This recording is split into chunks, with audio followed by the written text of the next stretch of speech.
Hello everyone, good morning সবাইকে। এখন ঘড়িতে বাজে 4:23 আর আমি কিন্তু 4টের সময় ঘুম থেকে উঠেছি। তো ব্রাশ করা, মুখ ধোয়া সব কিছু কিন্তু কমপ্লিট হয়ে গেছে। এদিকে আমি গ্যাসের কাছে এসেছি আর দেখি যে বাবাও উঠেছেন। আমার শ্বশুরমশাই প্রত্যেকদিন কিন্তু 4টার সময় ঘুম থেকে ওঠেন আর তার সঙ্গে আমিও। তো বাবাও প্রত্যেকদিন 1 গ্লাস উষ্ণ গরম জল খাই, সেই জন্য বাবাকে আগে 1 গ্লাস গরম জল করে দিয়েছি। এরপর কিন্তু আমি আমার জন্য জলটা গরম করে নেব। তারপর সমস্ত বাসি কাজকর্ম, মর্নিং রুটিন তো রয়েছে। তোমরা যারা প্রত্যেকদিন আমার ভিডিও দেখো তোমাদের সবাইকে অসংখ্য অসংখ্য ধন্যবাদ জানাই ভিডিওর শুরুতেই। আর যদি কোনো জায়গায় আমার ভিডিও ভালো লেগে থাকে অবশ্যই একটা লাইক করে যেও, ভালো লাগলে কমেন্ট করে যেও। তোমাদের এক একটা কমেন্ট ভীষণভাবে মোটিভেশন করে আমাকে। তো এই যে দেখো, বজ্রাসন করে বসে আমি 1 গ্লাস উষ্ণ গরম জল খেয়ে নিয়েছি। এরপর কিন্তু হালকা বাসি কাজ রয়েছে, মানে রুম বারান্দাটা মুছে নিয়ে তারপর চলে যাব মর্নিং ওয়াকে। তার আগে কিন্তু অনেক কাজ রয়েছে। এই যেমন ধরো মেন দুয়ারে জল দেওয়া, তো ঘড়িতে যেহেতু এখন 4টে বাজে, 4:30, সেই জন্য কিন্তু গেট আমি খুলবো না, গেটের এপার থেকে দুয়ারে জলটা দিয়ে দেবো। প্রত্যেক দিন মেন দুয়ারে আমি 1 বালতি ভালো জল, মানে রান্নাঘর থেকে নিয়ে এসে আর ঢেলে দিই। আর এখন তো প্রায় শীত শেষ হয়ে গেল, সেই কথা ভেবে ভাবলাম যে জ্যাকেট সোয়েটারগুলো কেচে ফেলি। তার কারণ পরের দিন রয়েছে আমাদের বিয়ে বাড়ি। আমার ভাগ্নির বিয়ে, তোমরা তো জানোই, হয়তো জানবে না, আমি ইউটিউবে কিন্তু বলিনি, ফেসবুকে পোস্ট করেছিলাম। তো আমার ছোট ভাগ্নির বিয়ে, তো অনেক দিন আগে আমি ওদের রিং সেরেমনি মানে রেজিস্ট্রি ম্যারেজের একটা ভিডিও ছেড়েছিলাম। তোমরা যারা দেখেছো তারা অবশ্যই জানবে। তো বিয়েবাড়ি অনেক কাছে চলে এসেছে। তো বিয়েবাড়ির জামা কাপড় মিলিয়ে অনেক জামা কাপড় হবে। আর আমাদের পুরুলিয়াতে তো জলের সমস্যা রয়েছে, সেই জন্য কিন্তু আমি ভাবলাম এদের জ্যাকেট সোয়েটারগুলো কেচে ধুয়ে রেখে তারপর যাব। তো এই যে 1 বালতি বড় বালতিতে সার্ফ জল গুলে নিয়েছি। এরপর সমস্ত জামা কাপড় এক এক করে ভিজিয়ে নেব। জামা কাপড় বলতে এখানে শুধু রয়েছে সোয়েটার আর ওই যে ওদের উডি আর শীতের ড্রেসগুলো আর কি। তো সমস্ত আমাদের 4 জনেরই শীতের জ্যাকেটগুলো রয়েছে, সমস্ত কেচে ধুয়ে মেলে দেবো। তো কাঁচা ধোয়া পরে হবে, এখন সার্ফ জলে ভিজিয়ে নিয়ে ওদিকে দেখতেই পাচ্ছ গুটগুটে অন্ধকার রয়েছে। এখন যাব মর্নিং ওয়াকে, 5টা প্রায় বাজতে আসে, মানে 4:45টার দিকে বার হয়। তো 15 মিনিটের মধ্যে আমি একটু তাড়াতাড়ির মধ্যেই সমস্ত জামা কাপড় সার্ফ জলে ভিজিয়ে নিয়েছি, তাহলে কিন্তু 1 ঘন্টা সার্ফে ভিজে যাবে আর ভিজলে কাচতেও সুবিধে হবে, সেই জন্য। তো এই যে দেখো, যেমন ভাবা তেমন কাজ, সবটা গুছিয়ে নিয়েছি আর বাসি কাজকর্ম কিন্তু করে নিয়েছি, এসে জামা কাপড় কাচলেই হবে। তো হাঁটতে হাঁটতে পৌঁছে গেছি আমাদের পুরুলিয়ার বিখ্যাত জেলেপাড়ার মন্দির। তোমরা যারা প্রত্যেকদিন আমার ভিডিও দেখো তারা জেনেই থাকবে, সত্যি এই মন্দিরটা দেখতে যতটা সুন্দর, হাতের কারুকার্য একদম অপূর্ব সুন্দর, নিখুঁতভাবে করা রয়েছে। মানে পুজোর সময় এতটাই ভালো লাগে দেখতে, তোমাদেরকে কি বলবো। তো ওই যে আমার ছোটো জা আর আমাদের কাকিমা রয়েছে আমার সঙ্গে, আমরা 3 জনেই কিন্তু প্রত্যেক দিন যাই মর্নিং ওয়াকে। তো আজকে ভাবলাম যে কিছুটা পরিমাণ সবজি নিয়ে আসবো, মিক্স ভুজিয়া বানাবো আর কি। তো শুধু সবজি তো বাচ্চারা খেতে চায় না, আর আমার ছেলে মেয়ে বিট গাজর কাঁচা খেতে একদম পছন্দ করে না। গাজরটা যদিও বা একটু খায়, বিটটা একদম খেতে চায় না।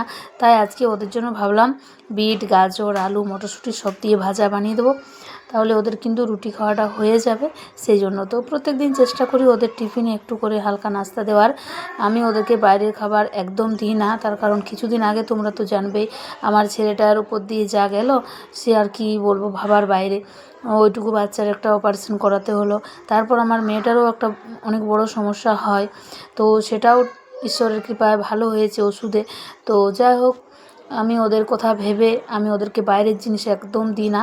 আমি চেষ্টা করি ওদেরকে আমি আমার হাতে রান্না করে একটু কম তেল মশলা দিয়ে সব কিছু বানিয়ে খাওয়াতে।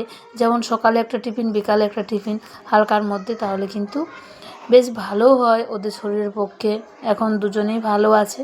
আর তারপর দেখো জামা কাপড় কেচে নিয়েছি, ভিডিওটা পুরো স্কিপ করে যাচ্ছি। এখানে আমার নারায়ণকে এবং মহাদেবের পুজো দেওয়া হয়ে গেছে, দেখতেই পাচ্ছ। আমি আমার ছোট্ট করে একটু জায়গা জোগাড় করে নিয়ে আর ঈশ্বরের পুজোটা দিয়েছি আর কি। তারপর পুজো দেওয়ার পরে আমাদের প্রত্যেকের বাঙালির অভ্যাস চা। আমরা চায়ের পেছনে ভীষণভাবে দুর্বলতায় থাকি আর কি, চা যেখানে সেখানে আমরা। তো ওই 4টে বিস্কুট আর চা খেয়ে নিয়ে চলে এসেছি এখন টিফিন বানানোর জন্য। তো আজকে এনেছিলাম গাজর বিট মটরশুঁটি আর হচ্ছে বিনসটা আনতে পারিনি, বিনসটা আনলে ভালো হতো। তো বিনস যেহেতু নেই তো কিছু করার নেই।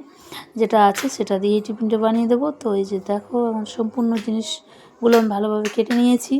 যে জিনিসটা দেখতে সুন্দর সেই জিনিসটা খেতেও খুব ভালো হয়। তো আমরা সবাই চাই একটু গুছিয়ে বাগিয়ে সবটা করতে। তো দেখো সবটা কিন্তু আমি একসাথে মিক্স করে নিয়েছি। এরপর ভালো জলে ধুয়ে নিয়ে তারপর রান্নাটা করে নেব।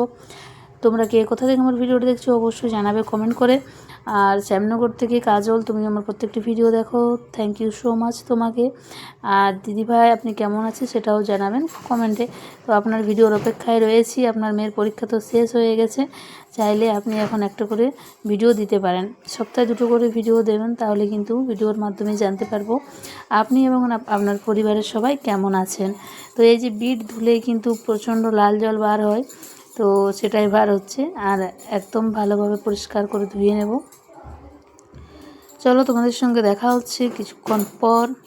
আমরা কিন্তু এখন রয়েছি বিয়ে বাড়িতে, আর বিয়ে বাড়ির ভিডিও আসতে চলেছে খুব তাড়াতাড়ি। যতটা পেরেছি শ্যুট করেছি, তার এখন বুঝতেই পারছো বিয়ে মানেই হচ্ছে চারদিকে ভিড়।